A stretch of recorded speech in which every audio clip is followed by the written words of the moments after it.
We're happy today to have Mike McCurrick as our guest at our Friday morning leadership meeting, who is a candidate for District 3 for Pinellas County Commission. And so we'll get right to it. And Mike, you can start by giving your introduction and what caused you to get into the race. Okay. Again, my name is Mike McCurrick, and I am running for County Commission District 3, which is the at-large seat currently held by Charlie Justice. What got me into the race was about a year ago. I was invited to go to lunch with Kathleen Peters and Senator Jack LaFalla. And as we always expected, when a politician asks you to go to lunch, they're asking for money. But so I went. We started to talk, and during that discussion, they asked me if I would consider running for county commission. I've not been in, as you can see in my flyer, I've not been a politician. I've not been in the area. And I asked them, why would you want a non-politician to run for politics? It was intriguing to me. And then they started listing some names of people as well that were supporting me. And their answer was, it's time to take the politics out of local government. It's time to bring a businessman who has extensive experience in successfully running businesses to come in and start changing and working to take us to the future.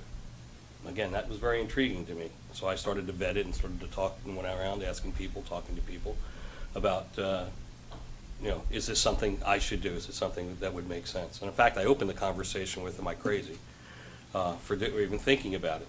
And eventually there was one person who told me I was crazy. And that happened to be the chairman of CEO of Baycare Health Systems, who said, yeah, you're crazy, but you got to do this. It's important.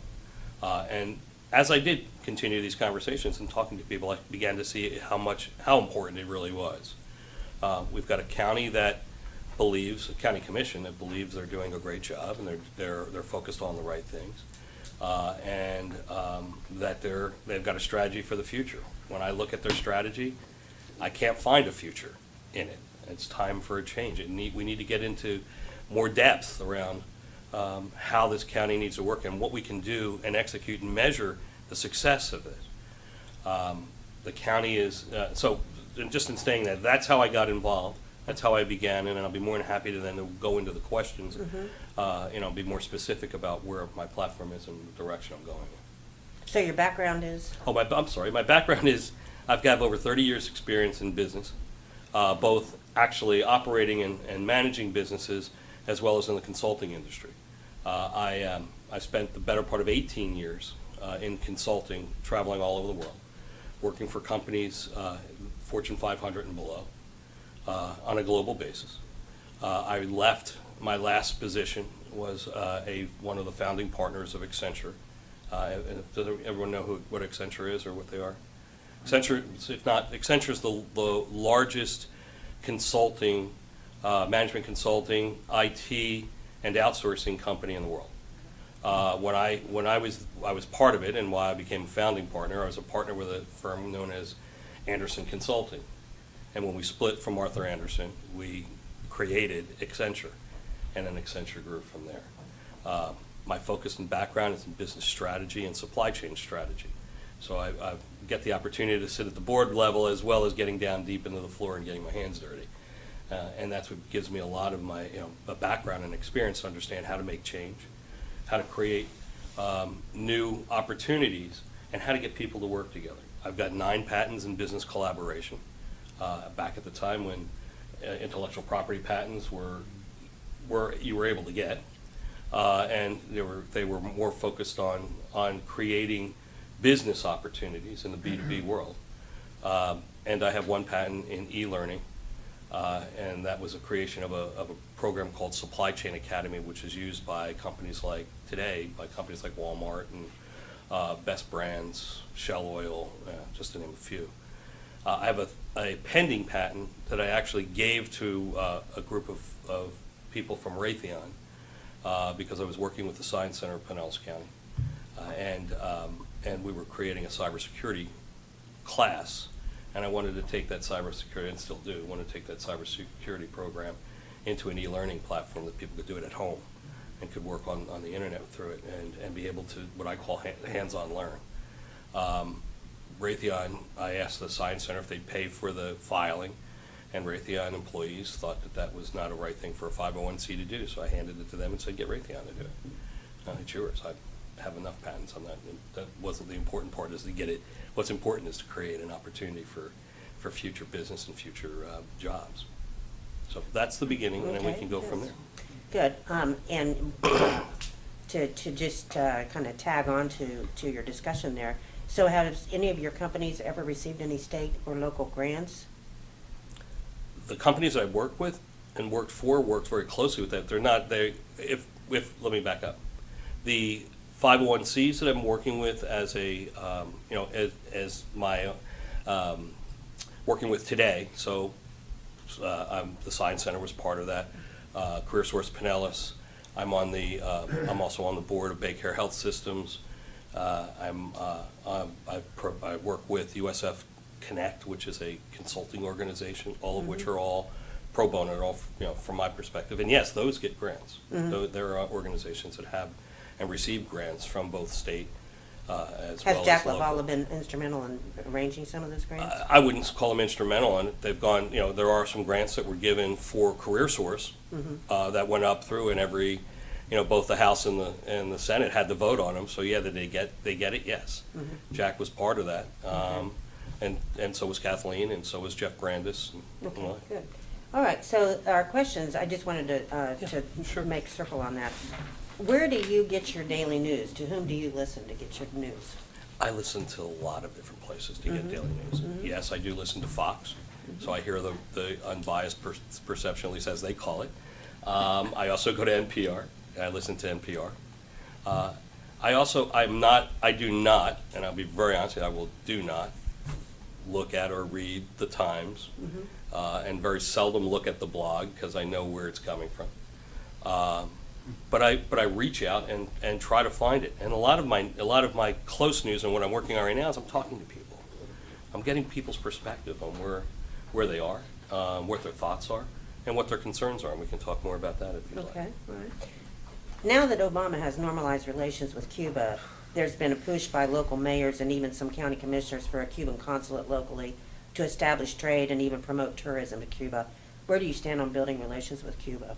Until they change the way they think and they create an environment where they are pro the people that live there and democracy, then I really am not interested in having a conversation with them. I think he made a mistake. I think it's the wrong thing to do.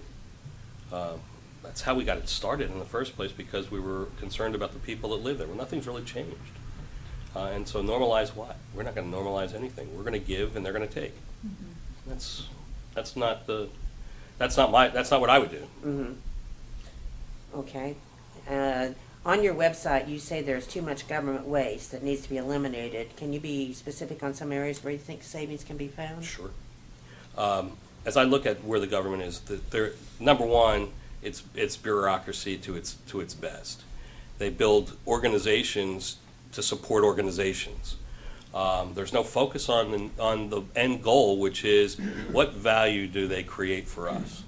I mean, I think we forgot, the county has forgotten that the government is supposed to be working for us, not us working for it. So in the areas, I look at maintenance. I look at maintenance and control. If we were maintaining the things that we're supposed to and that we're paying for, then you wouldn't have problems like Gulf Boulevard, where the recycled water, reclaimed water mounds or mains broke, and when they tested the first one, while it was spewing water, they went to change the next one, open the valve, and water starts spouting out of the valve, and then they went on and on and on, and it continued to go wrong. From what I was told and heard, they didn't maintain it. The company they went and bought in the original case when they did it more than 10 years ago, they took the low bidder and didn't look at really the quality of what was being put in.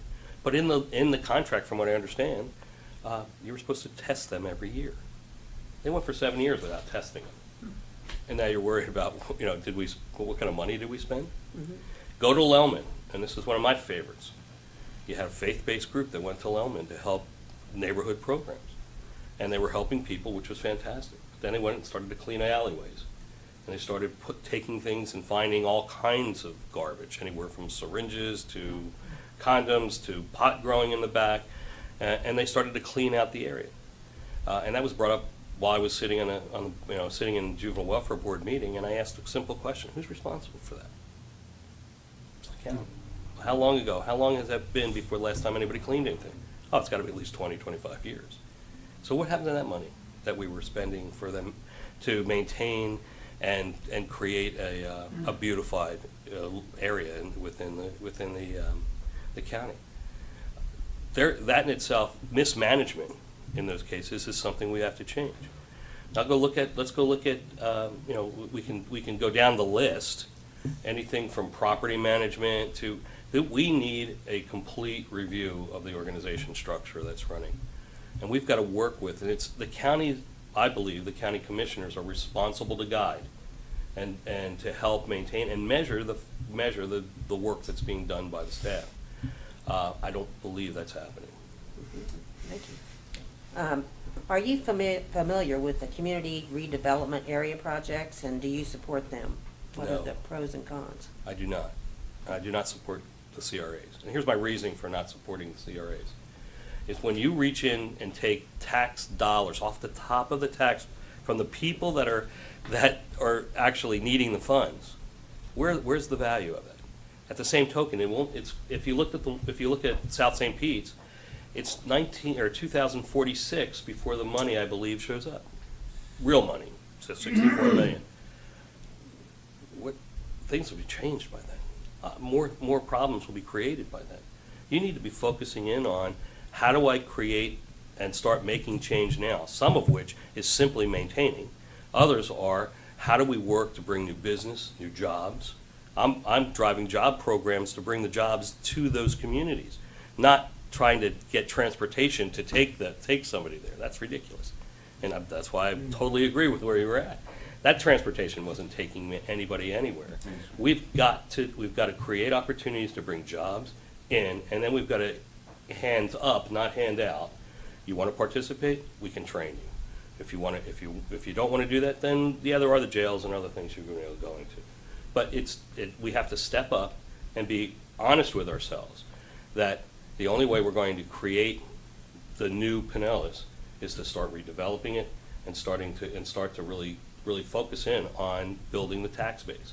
We want to lower taxes? Let's get everybody working, because the tax gets spread, and then we can start doing it. Let's redefine how we operate. Let's streamline it. That's my business. I've made a great living out of it, working with companies to go in and streamline their business, reduce their total costs, while adding more value. And we can do that in the county. Okay. There is a trend towards the concept of regionalism. As a county commissioner representing Pinellas taxpayers, how do you remain loyal to their best interest over the pressure to go along by the Tampa Bay regionalists? A regional focus is something that needs to be defined specifically in areas. Transportation, let's use that. Transportation makes more sense when you regionally think of it, because what you're looking at doing is going from, I'll use the example, from Orlando to Sarasota. And there is the economy of scale that can be brought together that doesn't put the heavy impact on the individual community or the individual county. That's one example of an area. Other areas where you look, again, economy of scale. When we think about water, we're all sharing water. A more regional approach to that, to ensure that our people in every segment of the region have the same opportunities and the same chances to utilize the resources that we have. That, I believe, is something that that's more important to take a look at, and to ensure that we have the needs of our community met, and the focus for the value. That's why I look at long-term strategy. That's why I look at, let's start to create a strategy for the future of where we want Pinellas to be. And then we begin executing it today. I don't know if anyone's looked at or had a chance to look at the latest update on this in the Pinellas County Commission's strategy. If you haven't, I'd suggest you do. And you make up your own mind as to whether you think that's a strategy that you can implement. Well, it's a progressive strategy. To do, oh, it's progressive, all right. I'm not going to argue that. There is, okay, can you explain what you meant by value-driven healthcare on your website? Absolutely. Again, I'm a board member of Baycare Health System. I've been in the hospital, working with hospitals and medical manufacturers for 15, 20 years. Specifically with Baycare, I've been over on the Baycare board for at least 4, but I've also was on the board of Palms of Pasadena and also St. Anthony's Hospital, where I was the chair, and that's how I became part of Baycare. When I look at value-driven healthcare, what I'm looking at is a concept, and not even a concept, it's what's happening. Population health, as I'll call it. Population health, which is a cradle-to-grave view of healthcare, is here.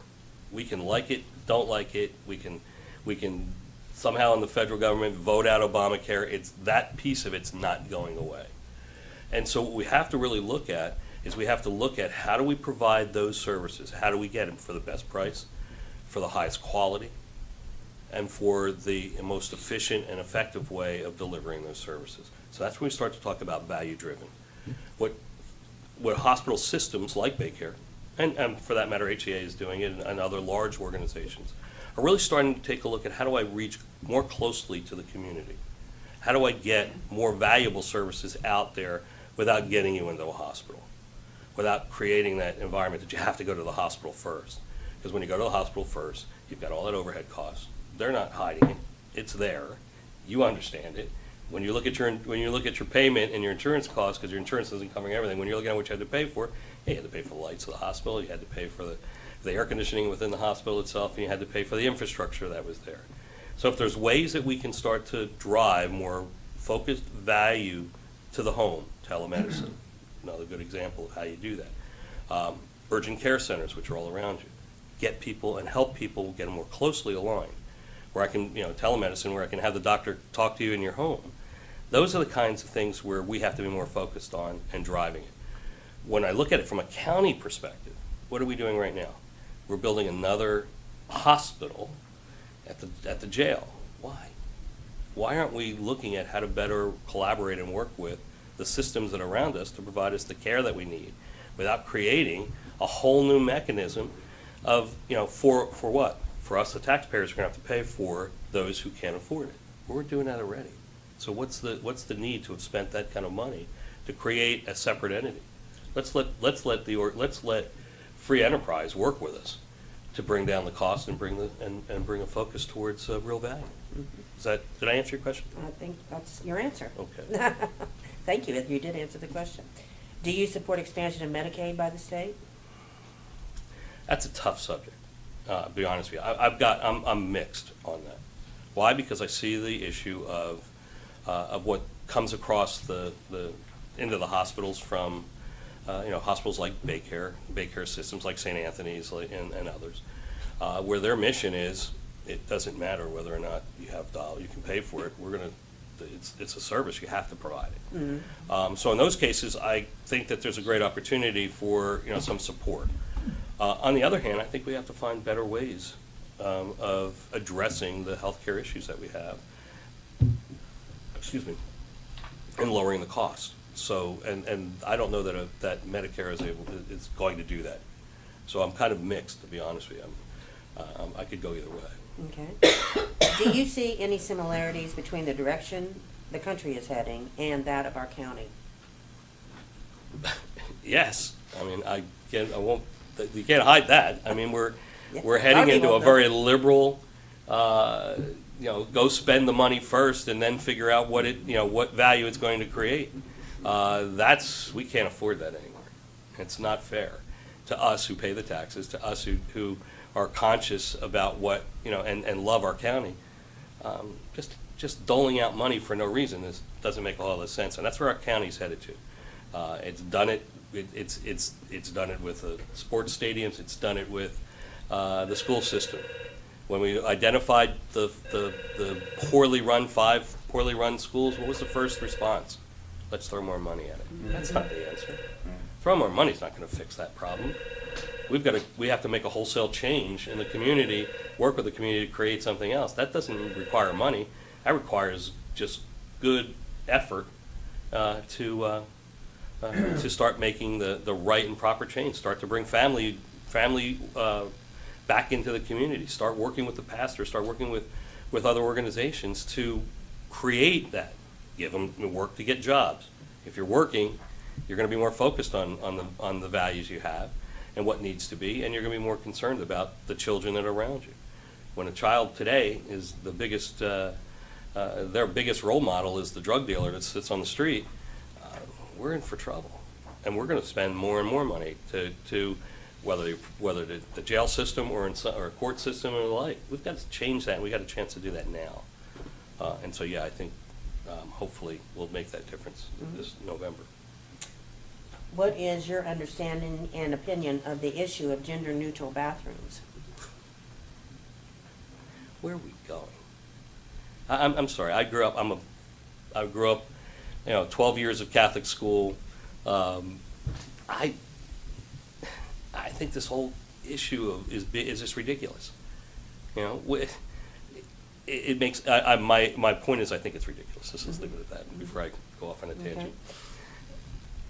What is the state of public transportation in Pinellas County, and how do you see the future? I think public transportation is not understood here, and it's clearly not understood by the people who run it. We're not looking at what we have is a system that's built on build it and we will come, not built on what do we really need. Right? I'm a logistics guy, right? So the first question when somebody asks me about transportation, I ask them, what are we trying to do? Goods and service movement, or are we trying to move people? Those are very different things. I think we're trying to do more of a goods and service, moving people on buses that are underutilized, and they're buses to nowhere. When it takes you an hour and 20 minutes to get from one part of the county to another or more, that's kind of scary. And when you hear the people that are running it talk about how proud they are that they've got Wi-Fi on the bus, and that the only complaint that they've gotten was that that a person couldn't finish their Netflix movie on the bus. That scares me. Right? I mean, that means how many times did I transfer overnight? How many times did I get there? How do you go to work? I mean, I lived in New Jersey, so right? It took me at times to get to my office when I was in town, a couple hours because I had to drive the turnpike to get to it. But I can imagine people who are spending 3 and 4, maybe even 5 hours on a bus to get to work and go home. So 90% of their day is driving and riding on a bus. There's no quality time left. We've got to find different ways of doing it. I like a lot of what Senator Brandis has been talking about, where we let free enterprise be included. The Ubers, the Lyfts. Let's start working them into this game to create better transport, point-to-point transportation, not route. I think I think it needs a huge overhaul. Now, there's another one that might be better off, in some cases, regionalized, to where we can get economy of scale. But we've got to look at what is the solution for getting people where they need to be or want to be, rather than, new, more efficient buses. Tires on the ground are not necessarily the only solution. So do you support the light rail project in Hillsborough that they're trying to get on the ballot?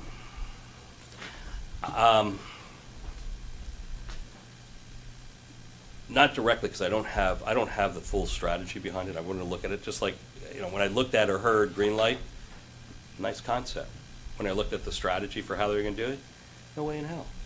It made sense. Why would I do this? A train that went up and down and didn't go anywhere else. One, I'm not a big proponent of putting tracks on the ground. I mean, because first of all, we had to buy right away. They're going to have the same problem if they're trying to do that. You got to buy right aways. You have to. Ours was going to go through a flood zone. I mean, it didn't make a whole lot of sense from that perspective of what they were trying to do with Greenlight.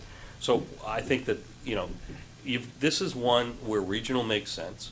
This is one where you start to look at technology, and this is one where you're going to plan out for 25 to 30 years into the future, and where business needs to come into play to participate in this, to where they get the value. I mean, that's why I went to Orlando to Sarasota. I mean, I can now go talk to Disney and Universal and have them pay a big portion of it. if that's the direction you would use it. I mean, Disney actually in 1974, when they were thinking about putting a park on the beach, offered to build for free a tram that went from Disney to here. FDOT said we'd never need it. Now we're talking about it. Do you support the merger of Hart and PSTA being pursued by Jack LaValla? Again, I think I like a more regional approach in that specific space, but I also like more innovation to come out of it. And if it's going to be just a merger for sake of mergering, I'm not sure where the value's at. Yeah. But if it's a merger to streamline cost and drive value to the community, I want to hear more about it. Well, there's already been 2 studies done on that, and there were no savings found. And LaValla pushed for both of those studies. That's just an FYI. So That's you know fine. that. No, but I mean, Yeah. that's Jack and I don't always agree. Yeah, well, I just want to make sure you did know. Yeah, no, I knew that. I So knew you that, didn't but have I to just search that out. Yeah, they've Yeah. already done the studies. There's no savings, so it's not about savings. The next question: What is our traffic situation in your opinion? And if your opinion is negative, what do you see as a solution? We're doing a lot of building, so that's part of it. I think a lot of the roadways. I think our traffic situation is going to get worse. And what we're not focusing in on is, again, back to that point-to-point, getting people from one place to another. I like to call it, we have a demilitarized zone. It's called Ulmerton Avenue, and nobody crosses it either way, right? And it's a disaster. The way it's being built, it is just that. It's still that. We have to start to. We have the opportunity, to be quite honest, because FDOT is open to continue to build out whatever we need, and I think we need to make sure we identify the real need. I think we have to find ways of going east and west across the county and stop thinking about north and south. North and south's not that bad. Put express lanes in. I like that idea, to be quite honest with you. But I also want to see how do we get from east and west in a better and more effective way. Mm-hmm. What is your opinion on the movement towards higher density throughout the county by county and municipal governments? I think that's up to the cities themselves. I'd like to see more city input. When I spend time up in Tarpon Springs, or I spend time down in Terra Verde, or along the beaches, Seminole. I mean, everyone has a view of what their piece of the county needs to look like, and I think it's important that the county government understands that. Mm-hmm. In certain areas, density may not be an issue. In other areas, you're not going to touch it. And I think what we need to look at is where are the best places around, and we have it. This county is not built out, as much as our economic development people try to keep telling us that. It's not built out. We have real opportunities, but it's going to require some redevelopment and rethinking of how and what we need. And that's where, again, I think that's part of the strategic focus that we need to look at right now and start planning for. Okay. So I know I didn't answer your question. So you want to go back a little bit more on it? I'd be more than happy to if you have some specific Well, area. maybe. I think maybe we cut a little bit out of this question, and it could be that I should just go ahead and throw this question back in. I mean, this part of it back in, which is the effect that higher density has on things like traffic and infrastructure and water and just quality of life. There is a big push. Even Central Avenue they have now, they're trying to double down all the density clear out to the beach. What's that going to do to our quality of life at a time when we have sewage during a heavy rain going into Boca Ciega? So what kind of a plan is that? There isn't one. That's why I think we need to have one. And I don't disagree with you at all. If you look at Central Avenue, and even the way they're defining the new bus route that's going to run from down First, right, and then dedicated lane that's going to run down First to the beaches, and then you're basically going to take the parking spaces off of Central Avenue and turn that into a part of a road. So what's its impact? You've got. I think again, I go back to each city needs to look at what their expectation is. I know we're downtown St. Pete's focus and expectation is. It's very clear that the community wants to grow that into, it's a destination.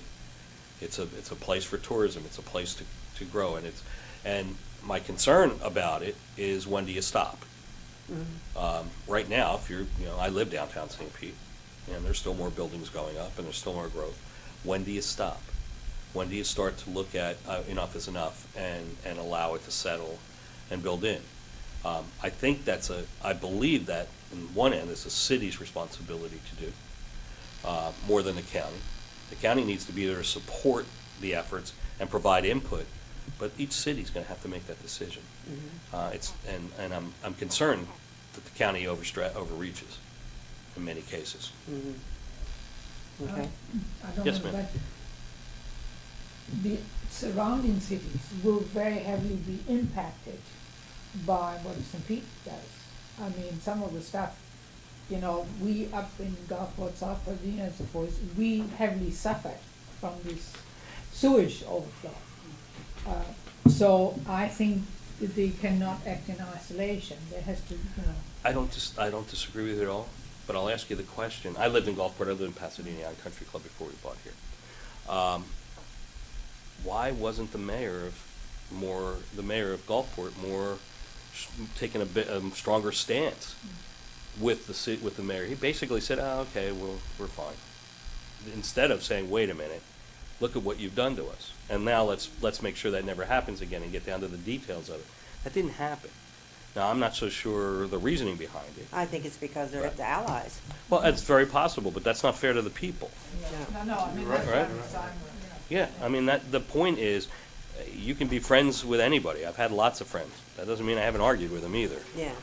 And sometimes good arguments are good, because you have to create a real, a value and a real point of delineation that says, okay, here I am. This is how far I can go, because this is what the constituents that I'm representing are really, it's what's important to them.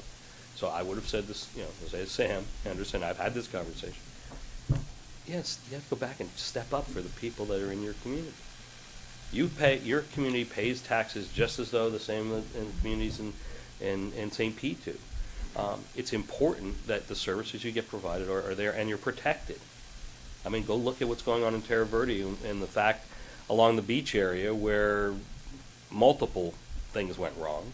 And now you have homes on the water that can't get their boats out, can't get in and out because it's all blocked up by sand. Right. Nobody thought about that. No, why didn't the organizations come together and make sure that the people were protected?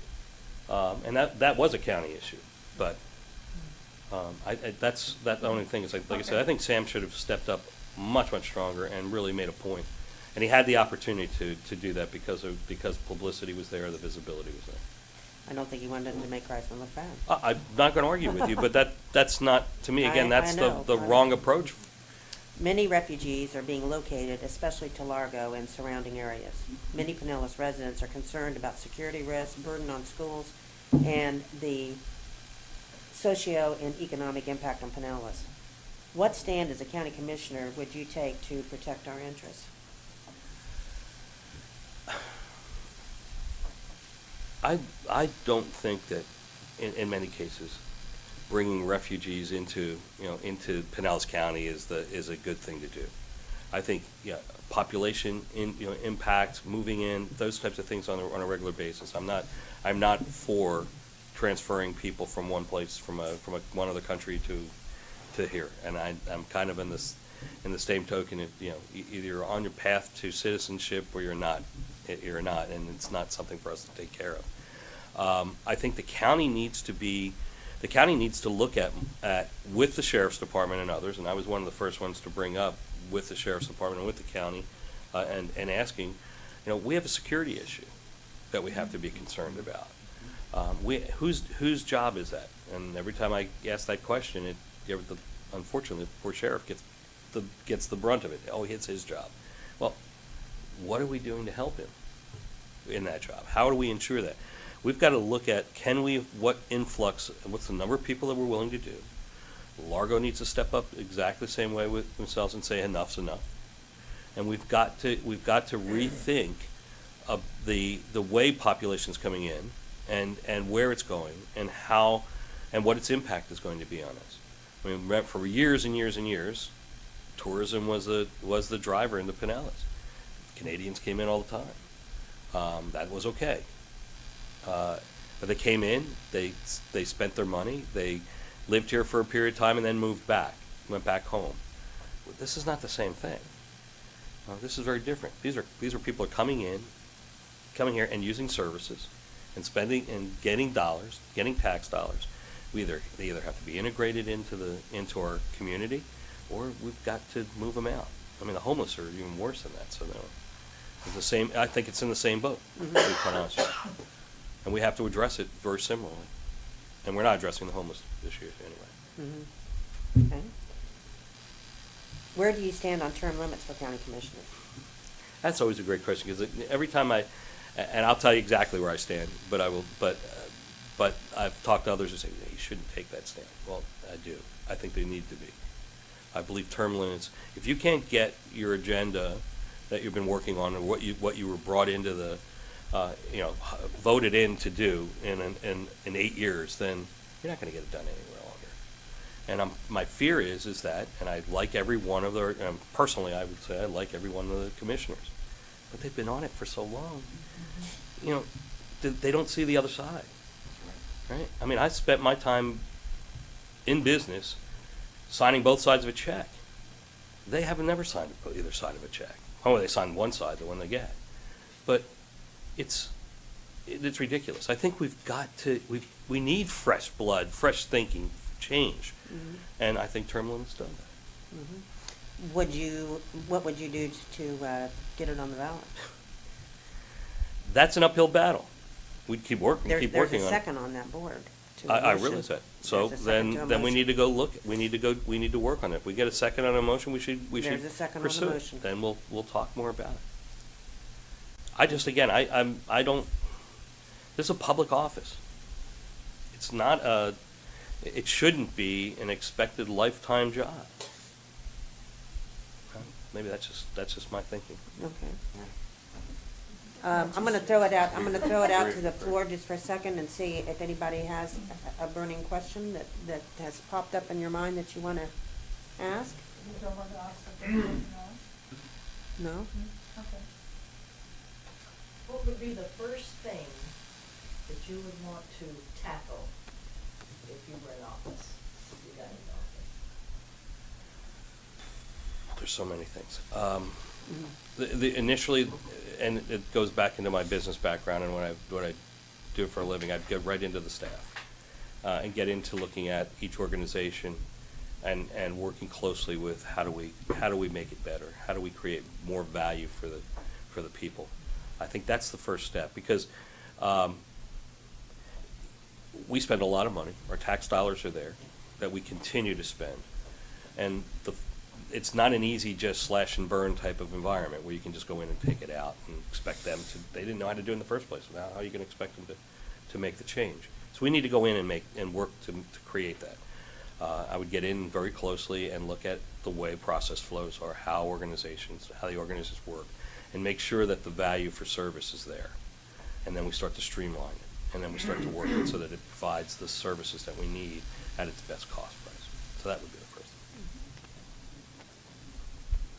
When I first showed up in Pinellas County in the early, 61, traveling at that time business, St. Petersburg, South St. Petersburg was a war zone.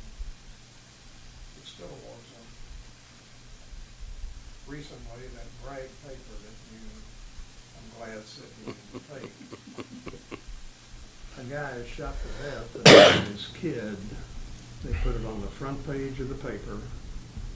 He's no good. He's been in and out of jail. Drugs. But it was almost, they made him look like a hero. Mm-hmm. The drugs are destroying our children. And me, for one, I went in the banking business here. I had a customer, client, financed a bunch of airplanes, floor plan, if you will, for sale. A doctor rolled into my office one day, suitcase full of money. The teller said over 10 grand, you gotta fill out a form. He ends up with me and all this cash and doesn't want to fill out the form. I said, well, I can't do anything about that, that's a law. Where'd you get your money? Where'd all this come from? Well, it's on the airplane. Who sold it? Well, a guy named Rick Emshaw. And I don't mind saying that name. He's still alive. I said, Doc, you can take the money and sign the form, or you can, whatever you want to do, but if you do business here, you gotta sign the form. He leaves. I call Rick up. I said, Doc was in here. Now, what I'm getting to, well, let me finish. Yeah, I sold his airplane. I said, where does damn money come from? Well, I don't know. I really don't care. He wanted to sell his airplane. They walked in here, and they had the money. I took the money, they took the airplane. What the hell's going on? I said, tell you what you do, Rick. You got 30 days to pay off this floor plan and get out of here and never show up again. I got 2 daughters that I care about, and I'm not interested in anybody dealing in drugs.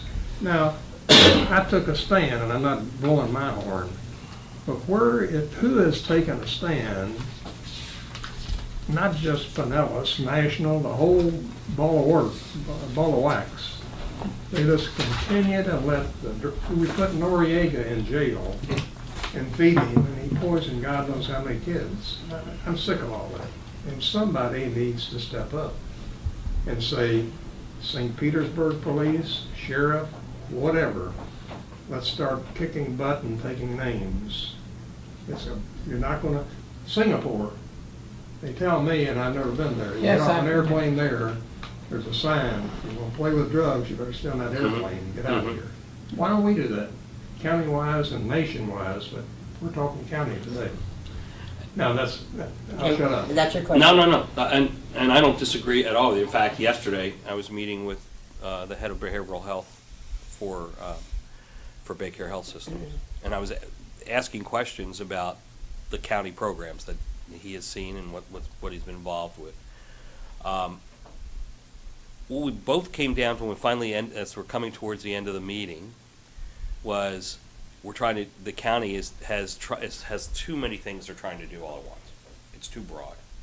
And so I asked him, what's the real first focus? What should we really be focusing on? And his comment was the number one problem in this county starts at underage drinking and drugs. Because underage drinking leads to the drugs as they go on forward. Mm-hmm. So if we took one thing and started and focused our dollars on that program to stop and help our underage drinkers, our youth, from starting to the next step, now we start to impact those sellers, because if nobody's buying, they ain't selling. That's where we bring, that's a great spot to start looking at working with the sheriff's department, with the local police departments, and starting to put more of a both education and a push towards that, and being less lenient in this. I mean, our system has gotten to a point where, we talked about 3 strikes, and now it's 11 or 12 or 15. Before, and the judges, I was talking to Judge Moore yesterday about, she's as frustrated as anyone else. How far do you go? Right. So we have to we have to find the first starting point. I believe that's one of them, starting point to go after and start making it. When we can change and turn the drug dealer from being the role model for most of the kids that are out there, that's when progress will start. And if we're not focusing on doing that, then we're just kidding ourselves. Long time has gone by. I'm not disagreeing. I'm saying this is where I'm heading to, and this is where I would head with, right? And that's why the whole job programs that I've talked to you about as well. I'm going into the schools. I'm working with local services that it's not like I'm creating something new, but I'm putting them together. And you're going to see some things. I won't give you more detail about it now because I don't want to have it out.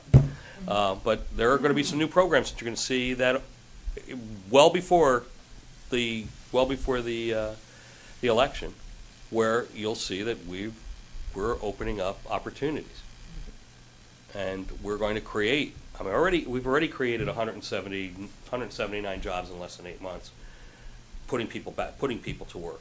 And that's been in the 19 to 23-year-old range. Entry-level positions, $10 to $12 an hour, plus benefits for companies, and they're looking for it. We'll do more. Well, I might just tell you at the same time, Lutheran Services, who is a part of the refugee resettlement package, is in here actively getting Largo jobs, even to refugees who live in Hillsborough. So there's quite a few that live actually in Hillsborough and also in Largo area, but Lutheran is networking those jobs. We've got to get there first. We've got Yeah, to start doing so things that are, and we are, and I understand We have that. just found out And about that. I've been watching a lot of those things, but we've been very closely, quick and quietly working on this so we can get a build of mass to get it started. And I'll just throw this out, there are over 3,000 manufacturers in Pinellas County, all with an average age of 56 is their employees' age. Mm. Plenty of opportunities and that's not even talking about anybody else who might come here. So we're working on that, and I've got some other programs as well to increase the training part of it, and linking that to the company so that they can ongoing training and the use of the latest and greatest technology. Mhm. That's there. It's out there. It's not like we're spending a whole lot of money to go get it. It's there, and we need to access it and use it. What do you consider to be the least efficient county agency and governmental agency? Since you're running for county commission, Least efficient agency. It's hard. It really is hard.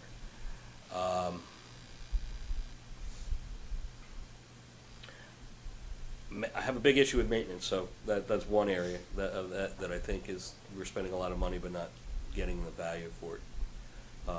And really focusing on this public works and public services component of it is one of those. so where do you see the problem?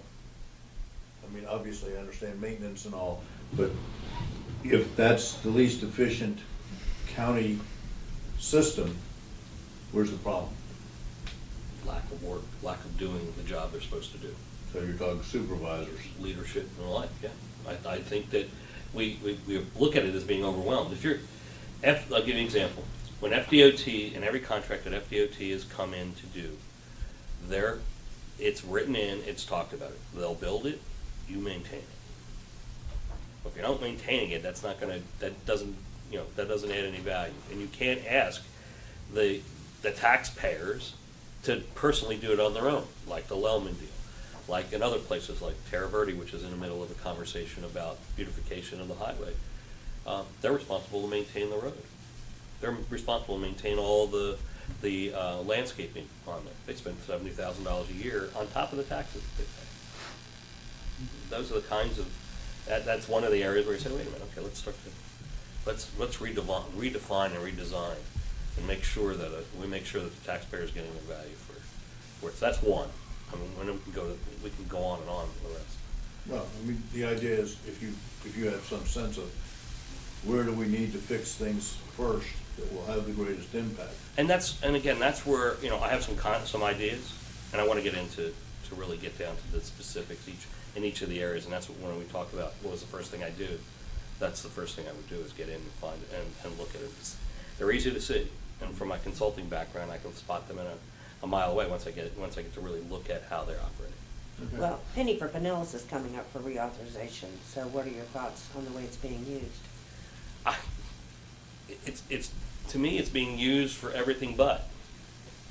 I see, and I asked the question. I want to look at what's the definition of the use of pennies for Pinellas. Does that include building libraries? Does that include other public buildings and services, or is that to maintain and build out and the highway systems? Tell me what it's for. Okay. Yeah, so it is the built library. So it is the libraries. It is those kind of things. So then let's look at where our best value if it is. If it makes sense and it's adding value, which I'm not so sure we're getting enough out of it, but makes sense, then I think it's worth continuing to have. If it's not, and there's no measurement, there's no metric that we can find. We've got to create those metrics to find. And so it's always an argument. Oh, well, it's great, but okay, show me why it's great and how do we do that? We need to build in those metrics to find it. So I think used properly, pennies for Pinellas is is of value. If it's not, then that's a decision the voters need to make. Mhm. On the south side of Drury Street, daycare is humongous. What goes on in there? I've never seen anything that. What they're doing, it's their central headquarters I see. for all their operations, and what they've had is they've been decentralized from the beginning. And what they're trying to do is lower costs by consolidating into one space. Yeah, a lot of stuff going on there. Well, think about it, there's over 17 hospitals within Baycare, plus the urgent care centers, plus some of the other programs. And so they have both doctors, they have some organizations where they're operationally run through that. Their IT system is going to be in the one new building that's being built out. You've got common accounting and finance, legal and others that are, and that's why the decision was, rather than keep them all around and spend individually,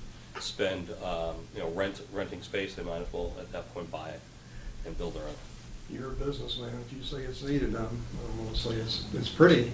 It is, and we went through, believe me, the board, we went through step by step of why and what, and the reasoning behind it, and it's a lower cost than it was when they were decentralized. Anything else? Well, again, thanks for listening to me. Hopefully we can, we can work together, because it's time to make a change in this county. It's time to get the bureaucracy out of there and start putting people in, thinking about what's best for the community, and I hope I can, I get your support. Who's helping you with your campaign? Craig is sitting Oh. here, is helping guide me. I have another young lady who's working with me. Any experienced campaign consultants? Craig has been out of Tallahassee for how many years working with? Oh, 20, 30 years. oh, okay. He's also Who do you work working. for? I worked in the legislature doing, with the Office of the Auditor General, doing program and performance policy reviews, getting and drilling into programs, looking at efficiencies, whether or not they should exist or not, really drilling in. And I really appreciate the nature of the questions, and just off the top of my head afterwards, I was gonna ask you, we're looking for input, not just to talk, but I really wanna follow up and get more information on that study that you referenced about the Hillsborough and the Pinellas. I'd really like to see those. There's two. And we've approached this very differently than any other candidate, I'll be very honest with you. Because we're not political. I'm not looking at it from a political perspective. And yeah, I've talked to Jack, I've talked to Nick Hansen, I've talked to Senator Brand. We've gotten input around, Representative Sproles. If you go on my website, you'll see all these names of people that are supporting me. But we have a very ground roots program, and we're stepping across the county to make sure we get the visibility we need to have. We're listening. We're going out to listen to people and understand what the real issues are, and making sure that we address that. We talked today, and hearing what you're saying there, it gives me good thoughts about how do I readjust to make sure I'm going after the right things. And the questions about what do you do first, those are the type of things we're going to hone in on. We got a few months to continue to work and be specific about that. I've gone through the budgets of the county, and I'll be very honest with you, that it's pretty nice budgets. This tells me we're not doing anything. There's no debt, which is nice. But what it also says to me is that we're not progressively thinking about what the real future is. And I don't mean progressive. I mean we're not looking at it. Yes, we're not planning for the future. If you look at the back of my flyer, those two little kids are the reason why I decided to do this. I didn't do it because I needed the money or anything else along the way, but I want my grandkids to have a real, to be able to look at Pinellas as I looked at it when we first got here 16 years ago, and it's paradise. I want to make sure it stays paradise, and everybody has their input as to how to make it be that way. I'll give you an example. When we talk about build out and having different cities and their different focuses, look at downtown St. Pete, which is really growing, and go look at Clearwater. We've got two different approaches to it.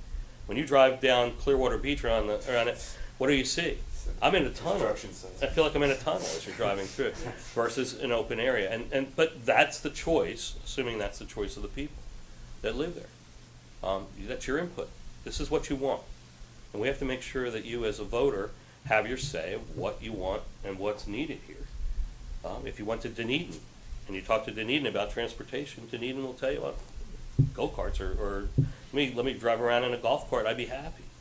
They're not worried about, about the moving around for anyone unless they have to go to the airport or unless they have to go somewhere else. You go up to Tarpon Springs, and you got a road that goes in and out. That's what you have, and so either you have to rethink whether or not, and it's always packed and it's always cars, and they have a different approach or a different thought about what transportation is. But we have to look at everybody's need, and that's what's important. 22nd Avenue South. I mean, how many times did I drive down, or our friends come in who were coming to see me, get into Gulfport, and until you get past 49th Street, you're saying, what the hell am I doing? Where am I driving? Right? I mean, yet the county hasn't looked at that at all, and it is a county road. I'll give you one thing. Yes. Let me give you one thing to look at. It's just to look, especially since you had asked about the comparative study between the two. Just to take a look at regionalism or regional stuff, not from the quality that a business would be to expand economy of scale, but look at it as a mechanism to put something in that's not wanted. I'm just telling you, giving you that to look at. Also look at the mechanism of forcing a density somewhere so as to get, again, a government grant that isn't necessarily for what most of the people want, but fits a mechanism to slant something. And the last thing I'd ask you to look at is relation to those two. With respect to the politics involved in it, I get where some are coming from, where keep the politics out. My input would be try to take a look at keeping some of the politics in, because what's driving some of that are subtleties that are voiced in terms of being for altruism and beneficial, when in essence they're not. I totally understand what you're saying, and the reason why I understand what you're saying is let me go back to my term, back to Accenture. We were 637 partners in a global firm, and when I was there, over 65,000 people. I spent my time traveling all over the world. That meant I did a lot of politics, because I was a guy who went into companies when they were either we wanted to sell work to them and get them to create it, or we needed a strategy and a focus on how to go after what their needs were, or something went wrong and somebody had to come in and fix it. My partners were not always my best friends, because my costs and my charges were all on top of what they were trying to build and how they were building their own businesses. So politics to me is not something new. I live that every day. I understand the nuances of having pieces of it in play that make sense. At the same token, I'm looking at how to make sure that it doesn't get in the way, that you and I and everyone else can live their own life the way they want to have it. And a free enterprise is what needs to be done. So but we will do exactly what you said, and I appreciate that. I was gonna say earlier, you drive downtown Clearwater, and what do you see? The politicians that allow the Scientologists to run the city, and they've also allowed, it's a place for Scientologists, prostitutes, and drugs. And it used to be a lovely place that I would go have a drink 3 or 4 times a week. Not anymore. Done. Wiped out. Okay, I think that pretty much Oh, hell yeah. wraps it up. Exactly right.